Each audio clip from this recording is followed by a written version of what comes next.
Good morning, students. So, in the last class, we have seen about warehousing. That is, definition we have seen, need for warehousing, functions and types. So, now we'll move on for the advantages and drawbacks of warehousing. So, first we'll move on for the advantages. It safeguards the stock of the merchants who do not have storing place. அதாவது warehouse இருந்தது அப்படின்னா அது வந்து அந்த merchants-ஓட goods எல்லாம் stocks எல்லாம் வந்துட்டு store பண்ணுறதுக்கு பிளேஸ் இல்லை அப்படிங்கிற இது இல்லாமல் அந்த கூட்ஸ் எல்லாம் ப்ராப்பராக வேர்ஹவுஸில் ஸ்டோர் பண்ணி வச்சுக்கலாம். Warehouses reduce distribution cost of traders by storing the goods in bulk and allow the trader to take the goods in small lots to his shop. அதாவது நிறைய பல்காக கூட்ஸை வந்து வேர்ஹவுஸில் ப்ரொடியூஸ் பண்ணி ஸ்டோர் பண்ணி வச்சுட்டு வேணுங்கிறப்போ அவங்களுக்கு எவ்வளோ தேவை இருக்கோ அவங்களுடைய ஷாப்புக்கு சேல்ஸ்க்காக எடுத்துகிட்டு போய்க்கலாம். It helps in selection of channel of distribution. So, எது மூலிமா நம்ம கூட்ஸை வந்து நம்ம டிஸ்ட்ரிபியூட் பண்ணுறோம் அப்படிங்கிறத செலக்ட் பண்ணுறதுக்கு வேர்ஹவுஸ் வந்து ஹெல்ப் பண்ணுது. எப்படி அப்படின்னா the producer will prefer whether to appoint a wholesaler or retailer. ஒரு கூட்ஸை ப்ரொடியூஸ் பண்ண ப்ரொடியூசர் வந்து அதை ஹோல்சேலர் யூஸ் பண்ணி டிஸ்ட்ரிபியூட் பண்ணலாமா இல்லை ரீட்டைலர் யூஸ் பண்ணலாமா அப்படிங்கிற ஒரு இது வந்து அவங்க அங்கே டிசைட் பண்ணிக்கலாம். It assists in maintaining the continuous sales and avoids the possibilities of out of stock position. அதாவது வேர்ஹவுஸில் ஸ்டோர் பண்ணி வச்சுட்டு கண்டினியூஸாக சேல்ஸ் ப்ராசஸ் கேரி அவுட் பண்ணலாம். இதில் வந்து அவுட் ஆஃப் ஸ்டாக் அப்படிங்கிற ஒரு இதுக்கு போகாது. அவுடேட்டட் ஸ்டாக்குங்கிற ஒரு சுச்சுவேஷனுக்கு வராது. கண்டினியூஸாக வேணுங்கிறப்ப வேர்ஹவுஸிலிருந்து எடுத்து சேல்ஸ் வந்து கேரி அவுட் பண்ணிக்கலாம். It creates employment opportunities for both skilled and unskilled workers to improve their standard of living. அதாவது வந்து வேர்ஹவுஸ்னால நிறைய பேருக்கு எம்ப்ளாய்மெண்ட் ஆப்பர்ச்சுனிட்டிஸ் போத் ஸ்கில்டு லேபர்ஸ்க்கும் சரி அன்ஸ்கில்டு லேபர்ஸ்க்கும் நிறைய ஆப்பர்ச்சுனிட்டிஸ் இருக்கும். ஸோ அதனால் என்ன நடக்கும் அப்படின்னா அவங்களுடைய ஸ்டாண்டர்ட் ஆஃப் லிவிங் அதாவது வாழ்க்கை தரம் வந்து என்னவாகும், it will get improved. So these are all the advantages of warehousing. Next we'll move for the drawbacks of warehousing. So, drawbacks of warehousing. Warehousing is not effective because of the following reasons. So, warehouse வந்து சில சமயம் effective இல்லை அப்படிங்கிறாங்க. எதனால அப்படின்னா following reasons. First one, there are no adequate transport facilities between the place of production and warehouses. அதாவது transport facilities வந்து கம்மியாக இருக்குது அப்படின்னா the thing is production அந்த குட் ப்ரொடியூஸ் ஆகிற இடத்துக்கும் அந்த ரீச் பண்ணுற வேர்ஹவுஸ்க்கு போய் ரீச் ஆகிற டிஸ்டன்ஸ்க்கும் வந்து transport facilities ப்ராப்ளமாக இருக்குது. Next one, lack of sufficient storage facilities for different commodities such as perishable and non-perishable commodities. நம்ம ஆல்ரெடி பார்த்தோம் perishable goods, non-perishable goods அப்படின்ட்டு. என்ன அப்படின்னா அதாவது நிறைய ஸ்டோரேஜ் ஃபெசிலிட்டிஸ் ப்ராப்பராக இல்லை அப்படின்னு சொல்கிறாங்க. அதாவது போத் ஃபார் பெரிஷபிள் அண்ட் நான் பெரிஷபிள் கமோடிட்டிஸ். ஏன்னா இப்போ பெரிஷபிள் கமோடிட்டிஸ் அப்படின்னா நம்ம அதை என்ன பண்ணி வைக்கணும், ப்ராப்பராக ஒரு நல்ல ஒரு ரெஃப்ரிஜிரேட்டர் ஸ்டோரிங்கில் வந்து அது கெட்டு போகாமல் இருக்கிறதுக்காக ஸ்டோர் பண்ணணும். ஸோ அந்த ஃபெசிலிட்டிஸ்லாம் வந்து லேக் ஆகுதுன்னு சொல்கிறாங்க. Complicated formalities ought to be fulfilled at the warehouses. அதாவது வேர்ஹவுஸில் குட் ஸ்டோர் பண்ணி அதை எடுக்கிறோம் அப்படின்னா நிறைய ஃபார்மாலிட்டிஸ் வந்து நிறைய காம்ப்ளிகேஷன்ஸ் இருக்குது. அப்படின்னா என்ன அப்படின்னா the illiterate and innocent farmers are not able to cope up with these procedures.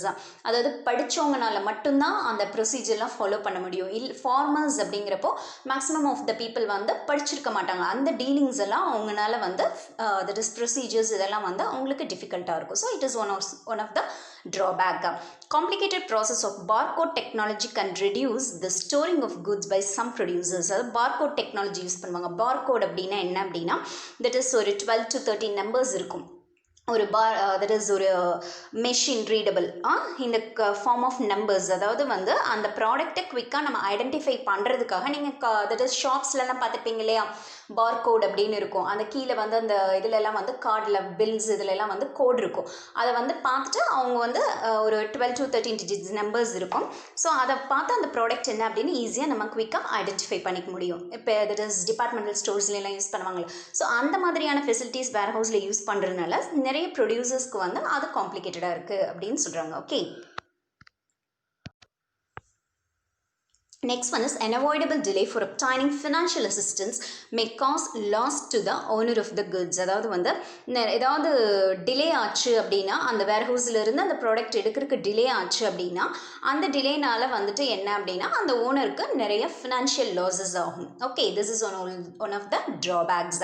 So நம்ம பார்த்தது என்ன அப்படின்னா வேர்ஹவுஸஸில் என்னென்ன அட்வான்டேஜஸ் என்னென்ன டிஸ்அட்வான்டேஜஸ் அப்படின்னு பார்த்துருக்கோம். Next one warehousing documents. அதாவது கூட்ஸை வந்து வேர்ஹவுஸில் ஸ்டோர் பண்ணி வைக்கிறோம்னா சும்மா போய் ஒரு குடோனில் ஸ்டோர் பண்ணுற மாதிரி ஸ்டோர் பண்ணி எடுக்க முடியாது. அதில் நிறைய ப்ரொசீஜர்ஸ் இருக்குன்னு சொன்னோம். ஸோ அதில் என்னென்ன டாக்குமெண்ட்ஸ் ஃபாலோ பண்ணணும் அப்படின்னா first one is warehouse warrants. It is a document. இது என்ன அப்படின்னா issued in favor of the owner or depositor of goods by the warehouse keeper. warehouse keeper இருக்காங்க இல்லையா, அவங்க வந்து யார் கூட்ஸை டெபாசிட் பண்ணுறாங்களோ அவங்களுடைய பேரில் வந்து இந்த வாரண்ட் இஷ்யூ பண்ணுவாங்க. This is a document of title of goods and can be transferred by simple endorsement and delivery. இது வந்து title of goods, யாருடைய goods இது. டைட்டில் ஆஃப் குட்ஸ் அப்படின்னா என்ன அப்படின்னா தட் இஸ் அந்த குட் வந்து யாருக்கு சொந்தம் அப்படிங்கிறதான் title of goods. Okay, one whose owns that particular goods or property. So endorsement அப்படின்னா என்னென்னா இது ஒரு legal signature. Okay, for transfer of goods between parties. இது வந்து அந்த ஒரு பர்டிகுலர் பர்சன் வந்து என்ன பண்ணலாம் அப்படின்னா ஈஸியாக வந்து சிம்பிளாக ஒரு இன்னொருத்தருக்கு வந்து அந்த ஓனர் வந்து இன்னொருத்தருக்கு அந்த குட்ஸை ட்ரான்ஸ்ஃபர் பண்ணணும் அப்படின்னா ஈஸியாக வந்து என்னது பேரில் அந்த மாற்றி அவங்களுக்கு வந்து அந்த கூட்ஸை வந்து ட்ரான்ஸ்ஃபர் பண்ண முடியும்.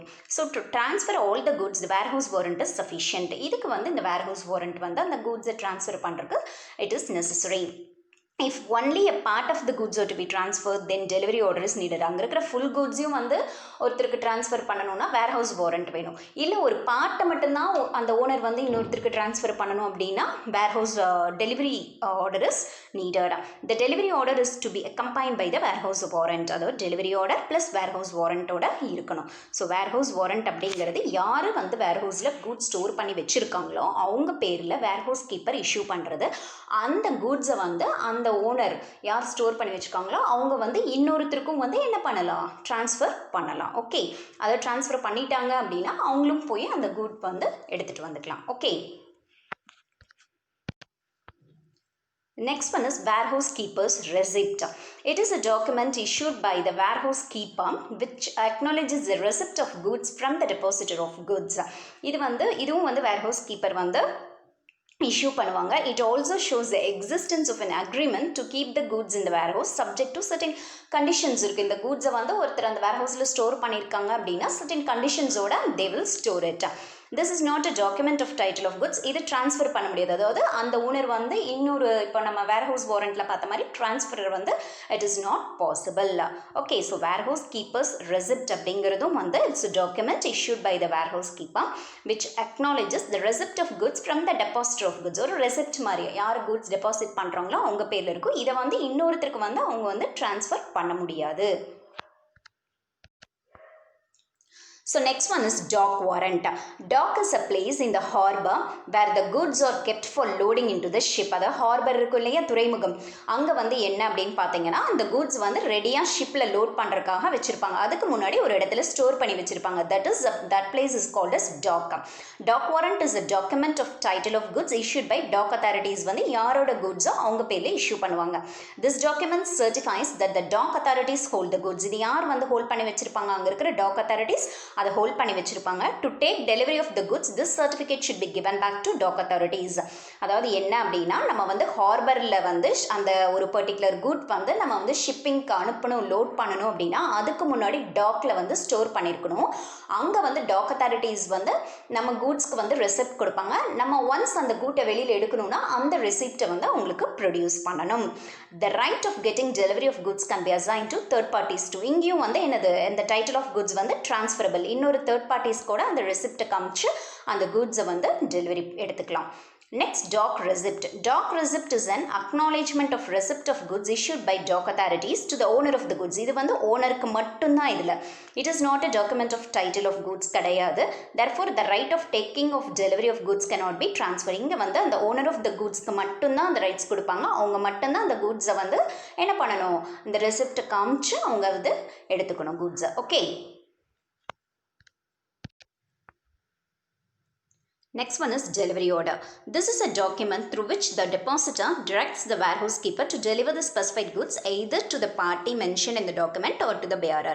இது என்ன அப்படின்னா அந்த டாக்குமெண்ட் வந்து இது ஒரு டாக்குமெண்ட். இதில் வந்து அந்த டெபாசிட்டர் இருக்காங்களே, அந்த கூட்ஸ் வேர்ஹவுஸில் ஸ்டோர் பண்ணி வச்சுருக்காங்க இல்லையா, அவங்க வந்து வேர்ஹவுஸ் கீப்பர் கிட்ட வந்து சொல்லலாம் இந்த பர்டிகுலர் கூட்ஸை நீங்கள் வந்து எய்தர் நான் சொல்கிற பார்ட்டிக்கு வந்து அவங்க வந்து டெலிவர் பண்ண சொல்லலாம், இல்லைனா பியரர் அப்படின்னா யார் வந்து அந்த சொந்தக்காரங்களோ அவங்களுக்கு வந்து அந்த குட்ஸை கொடுத்துடலாம். Okay, the warehouse keeper delivers the goods as per the instruction. இங்கே வந்து அந்த ஓனரோட இன்ஸ்ட்ரக்ஷன் பிரகாரம் அந்த குட்ஸை வந்து வேர் ஹவுஸ் கீப்பர் டெலிவர் பண்ணுவாங்க.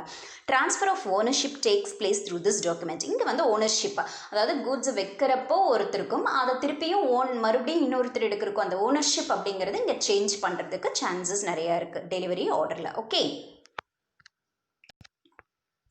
next one is difference between warehouse warrant and warehouse receipt. warehouse warrantக்கும் warehouse receiptக்கும் என்ன difference அப்படின்னா, warehouse warrant அப்படிங்கிறது it is a document of title of goods. அதில் வந்து அவங்களுடைய title, that is name, own, யாரோட property அப்படிங்கிறது இருக்கும். இங்கே வந்து it is not a document of title of goods. It is not only an acknowledgement for the receipt of goods but also given an authority to get delivery of goods by the owner or by third party. இங்கே வந்து என்னென்னா அதை use பண்ணி ஓனரோ இல்லை ஒரு third பார்ட்டியோ கூட போய் குட்ஸை வேர் ஹவுஸ்லேருந்து எடுத்துக்கலாம். But it is only an acknowledgement of the goods of receipt. Just ஒரு ரெசிப்ட், இங்கே குட்ஸ் இருக்குது அப்படிங்கிறதுக்கான ரெசிப்ட் மட்டும்தான். It can be negotiated R transfer to others. இங்கே ட்ரான்ஸ்ஃபரேஷன் இஸ் பாசிபிள். இங்கே வந்து இன்னொருத்தர் நேமுக்கு ட்ரான்ஸ்ஃபர் பண்ண முடியாது. It can be given a collateral security for getting financial assistance. இந்த வேர்ஹவுஸ் வாரண்ட்டை வச்சுட்டு ஒரு செக்யூரிட்டியாக வச்சு நம்ம வந்து என்ன பண்ணிக்கலாம், அவங்க அந்த ஓனர் ஆஃப் த குட்ஸ் வந்து they can get financial assistance. இங்கே வந்து it cannot be given as இங்கே வந்து அதை செக்யூரிட்டியாக வந்து யூஸ் பண்ணிக்க முடியாது. Next, delivery of goods effected by surrendering this warrant with endorsement. இங்கே வந்து அந்த வாரண்ட்டை காமிச்சு என்ன பண்ணிக்கலாம், குட்ஸை டெலிவர் பண்ணிக்கலாம். Delivery is effected by surrendering this receipt with letter from depositor. யார் டெபாசிட் பண்ணாங்களோ அவங்கக்கிட்ட இருந்து ஒரு லெட்டரும் கூட இருந்தால் மட்டும்தான் இந்த குட்ஸை வந்து டெலிவரி எடுத்துக்க முடியும். So this is the difference between warehouse warrant and warehouse receipt. Next, warehousing in India. So இந்தியாவில் எப்படி வேர்ஹவுசிங் வந்து எப்படி என்னங்கிறத பார்க்கலாம். So India is an agrarian country but the importance of warehousing was not felt till 1950. India அப்படிங்கிறது வந்து agrarian அப்படின்னா agricultural based country, isn't it or not? So ஆனால் வந்து டில் 1950 வரைக்கும் வேர்ஹவுஸோட இம்பார்ட்டன்ஸ் வந்து யாருமே வந்து அதை பற்றி நினைக்கல. Agriculture contribute 16% of the overall GDP, okay, and accounts for employment of approximately 52% of Indian population. அதாவது வந்து என்ன அப்படின்னா, அக்ரிகல்ச்சர் வந்து நம்ம இந்தியாவோட ஜிடிபியில், that is gross domestic product, isn't it or not? அதில் வந்து 16% கான்ட்ரிபியூட் பண்ணுறாங்க. அண்ட் எம்ப்ளாய்மெண்ட் ஆப்பர்ச்சுனிட்டிஸ் பார்த்தோம்னா அப்ராக்சிமேட்லி 52% ஆஃப் இந்தியாவோட பாப்புலேஷனில் என்னது, the peoples are engaged in agriculture. It is estimated that more than 40% of our agriculture production is wasted due to poor storage facilities. அதாவது நம்ம என்ன தெரியுது அப்படின்னா, நம்ம அக்ரிகல்ச்சர் ப்ராடக்ட்ஸில் ஒரு 40% வந்து நல்ல ஒரு ஸ்டோரேஜ் ஃபெசிலிட்டி இல்லாததுனாலேயே என்னவாகுது, இட் கெட்ஸ் டேமேஜ்டு, வேஸ்ட் ஆகுது அப்படின்னு சொல்லி they are telling. Next, on the recommendation of All India Rural Credit Survey Committee, the Agricultural Produce Corporation Act enacted in 1956 authorized the government to set up National Cooperative Development and Warehousing Board to develop agricultural cooperatives and warehousing. அதாவது வந்து all India rural credit survey கமிட்டியோட ரெக்கமெண்டேஷனோட first வந்து national cooperative development, அதுக்கப்புறம் warehousing facilities, இதெல்லாம் வந்து agriculture ப்ராடக்ட்ஸ்க்கு வந்து they introduced. Okay,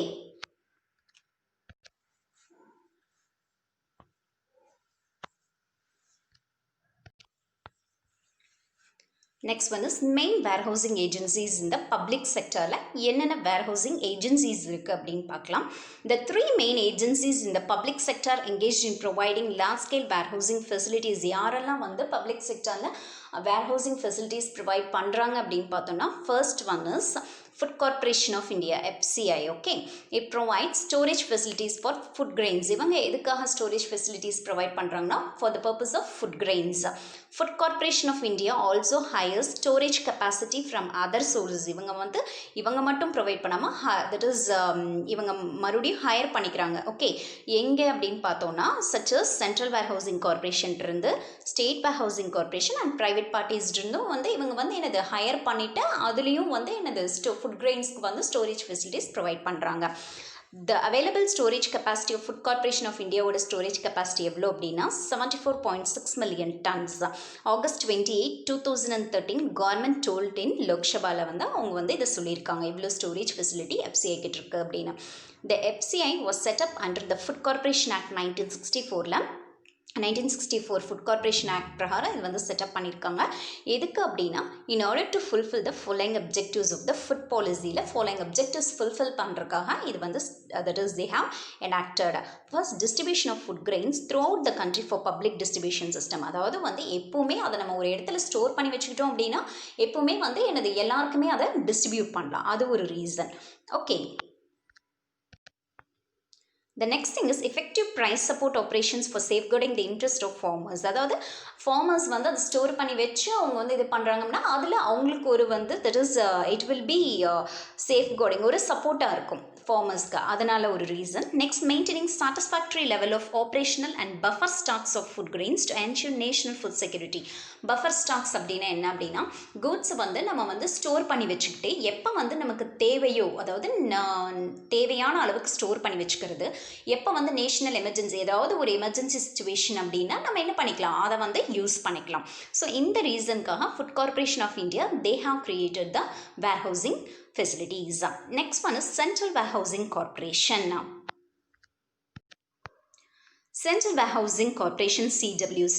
It was established in 1957. Established பண்ணாங்க. The available storage capacity of Central Warehousing Corporation is 11.17 million tons and with the operation through 464 warehousing centers across the country as on 30th September 2013. So 1957 start பண்ணாங்க.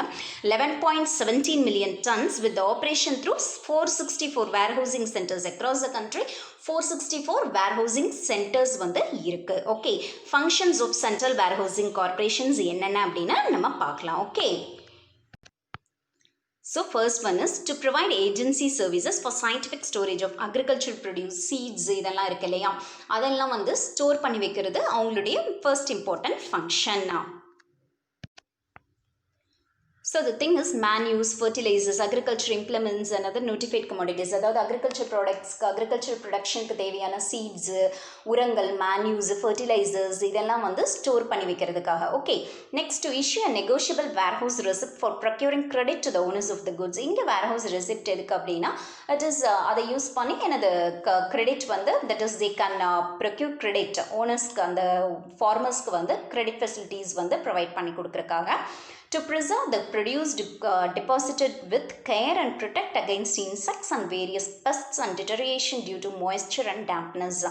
அதாவது என்ன அப்படின்னா அந்த produce பண்ண குட்ஸை ப்ராப்பராக preserve பண்ணும். Insects அந்த மாதிரி பெஸ்ட் இந்த மாதிரியான இது அந்த குட்ஸ் கெட்டு போகாமல் இருக்கிறது, அதுக்கப்புறம் அந்த மாய்ஸ்சர் இந்த மாதிரியான இதெல்லாம் எந்த ஒரு அதாவது குட்ஸை வந்து ஃபார்மர்ஸ் ப்ரொடியூஸ் பண்ணி வைக்கிற ஸ்டோர் பண்ணி வைக்கிற குட்ஸை எந்த வித டிட்டோரியேஷன் டேமேஜும் இல்லாமல் ப்ராப்பராக ப்ரொடெக்ட் பண்ணி வைக்கணும். Okay, to act as an agent of the government for the purchase and sale. இது வந்து இந்த warehousing வந்து என்ன அப்படின்னா கவர்மெண்ட்டுக்கு ஒரு ஏஜென்ட் மாதிரி. எதுக்கு? purchasing and sales, storage, distribution of specified commodities and transport to and from warehouse. வேர்ஹவுஸுக்கு கொண்டு போகிறது, வேர்ஹவுஸிலிருந்து வெளியில் எடுக்கிறது, இந்த மாதிரியான விஷயத்துக்கு it acts as an agent for the government. To reduce the cost of storage and facilitate the marketing of produce through proper grading. அதாவது என்னென்னா அந்த ஸ்டோரேஜ் ஃபெசிலிட்டி வந்து கொஞ்சம் அந்த காஸ்ட் வந்து ரெடியூஸ் பண்ணுறாங்க and also facilitate the marketing of produce. அந்த produce பண்ண குட்ஸை ப்ராப்பர் மார்க்கெட்டிங் பண்ணணும் through proper grading. Okay, these are all the functions of central warehousing corporation. So next one is State Warehousing Corporation SWC. So every state government is given power to establish its own warehousing corporation after getting approval from the CWC, that is Central Warehousing Corporation. அதாவது என்ன அப்படின்னு பார்த்தோம்னா central warehousing corporation கிட்ட இருந்து approval வாங்கினதுக்கு அப்புறமா ஒவ்வொரு state கவர்மெண்ட்டும் வந்து என்ன பண்ணிக்கலாம், அவங்க ஸ்டேட்டுக்கு வந்து they can establish own warehousing. அதாவது சென்ட்ரல் லெவலில் இருக்குது அப்படின்னா அங்கே போயிட்டு ஒவ்வொரு ஸ்டேட்டும் இது பண்ண முடியாது. ஸோ அதனால் அவங்கவுங்க ஸ்டேட்டுக்கு தேவையான வேர்ஹவுசிங்கை வந்து after getting the permission from the Central Warehousing Corporation, state warehousing வந்து என்ன பண்ணிக்கலாம், they can establish. So 50% of the capital is contributed by the Central Warehousing Corporation and the balance 50% வந்து state government. இதுக்கு தேவையான கான்ட்ரிபியூஷன் வந்து பார்த்தோம்னா 50% central government சொல்லி கொடுத்துருவாங்க. மீதி 50% மட்டும் அந்த பர்டிகுலர் ஸ்டேட் கவர்மெண்ட் வந்து என்ன பண்ணிக்கலாம், they can put forth and they can start the warehousing. So state warehousing corporation அப்படின்னு பார்த்தோம்னா அவங்க after getting the permission from central warehousing they can start. State கவர்மெண்ட்டுக்கு நமக்கு தேவையான warehousing வந்து நம்ம எஸ்டாப்ளிஷ் பண்ணிக்கலாம். Next month Tamil Nadu warehousing corporation. So TNWC, it was established in 1959 established ஆயிருக்கு. The available storage capacity எவ்வளோ அப்படின்னு பார்த்தோம்னா 6.83 lakh MT with 7 regional offices பார்த்தோம் அப்படின்னா 7 regional offices இருக்கு. 256 godowns across the state. Across state wise பார்க்குறப்ப எவ்வளோ godowns இருக்கு? 256 godowns இருக்கு. அதுக்கு office regional office 7 regional offices இருக்கு. It is one of the biggest public warehouses operating in the state. இது வந்து பார்த்தோம் அப்படின்னா இது வந்து ஒரு important public warehouse operating in the state offering logistic service to a diverse group of clients. அதாவது என்ன அப்படின்னா லாஜிஸ்டிக் சர்வீஸ் அப்படின்னா எல்லா விதமான தட் இஸ் என்ன சொல்கிறது ஹெல்ப்பும், அதாவது எல்லா மேனேஜ்மெண்ட் ஆக்டிவிட்டீஸ் ஒரு குட்ஸை வந்து நம்ம அந்த ஸ்டோர் பண்ணி வைக்கிறோம் அப்படின்னா எல்லா குரூப் ஆஃப் கிளையன்ஸ்க்கும் வந்து நமக்கு தேவையான எல்லா சர்வீசஸும் என்னென்ன சர்வீசஸ் வேணுமோ அது எல்லாத்தையும் வந்து இந்த வேர்ஹவுசிங் வந்து ப்ரொவைட் பண்ணுறாங்க. So these are all the things. So என்னென்ன வேர்ஹவுசிங் பப்ளிக் செக்டர் இதில் பார்த்தோம் அப்படின்னா ஃபுட் கார்பரேஷன் ஆஃப் இந்தியா அது ஃபுட் கிரெயின் ஸ்டோர் பண்ணி வச்சுக்கிறதுக்காக FCI, central warehousing corporation central லெவலில் அக்ரிகல்ச்சர் ப்ராடக்ட்ஸ் எல்லாம் நம்ம ஸ்டோர் பண்ணி வச்சுக்கலாம் அந்த மாதிரியானதுக்கு. நெக்ஸ்ட் ஸ்டேட் வேர்ஹவுசிங் கார்பரேஷன் வந்து ஆஃப்டர் கெட்டிங் அதாவது எல்லாருமே அந்த ஸ்டேட் ஒவ்வொரு ஸ்டேட்டும் ஃபுல்லாக போய் நம்ம சென்ட்ரல் வேர்ஹவுசிங் கார்பரேஷன் கிட்டேயே போய் that is Wigan store for that purpose அந்தந்த ஸ்டேட்டுக்கு warehousing after getting permission from the central warehousing நம்ம வந்து ஸ்டார்ட் பண்ணிக்கலாம். நெக்ஸ்ட் தமிழ்நாடுல பார்த்தோம் அப்படின்னம்னா தமிழ்நாடு வேர்ஹவுசிங் கார்பரேஷன் இருக்குது. இவங்க வந்து எல்லா விதமான ஃபெசிலிட்டிஸும் அந்த கிளையன்ஸ்க்கு வந்து எல்லா குரூப் ஆஃப் கிளையன்ஸ்க்கும் ஸ்டோரேஜுக்கு ப்ரொவைட் பண்ணுறாங்க. So with this we are completing the 13th chapter warehousing. Okay, so warehousing அப்படிங்கிறத நம்ம ப்ரொடியூஸ் பண்ணுற கூட்ஸை ஒரு இடத்துல ஸ்டோர் பண்ணி நம்ம வந்து உடனே அதை வந்து சேல் பண்ண முடியாதுங்கிறப்போ அதை ஸ்டோர் பண்ணி வச்சு நமக்கு தேவையானப்போ அதை வந்து நம்ம என்ன பண்ணிக்கலாம், யூட்டிலைஸ் பண்ணிக்கலாம். ஸோ இதில் பெனிஃபிட்ஸும் இருக்கும், ட்ராபேக்ஸ் இருக்குது. ஓகே.